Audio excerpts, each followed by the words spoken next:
Hindi nga makapaniwala itong si Perry na nawalan na nga siya ng tuluyan ng pandinig dahil nanonood nga lang siya ng concert nito ni Jennie dahil proud na proud nga siya sa kanyang anak. Bigla nga siyang bumagsak at nawalan ng pandinig. Agad nga siyang dinala sa ospital.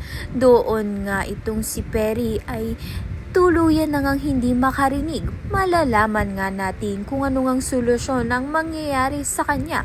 Sa kabilang banda naman nga, sabihin pa nga kaya ni Megan ng katotohanan na tunay nga niyang kapatid ito ngang si Jennie dahil parehas nga ang ama nila na si Dio. Anak nga ni Dio ito ngang si Jennie dito nga kay Minchie.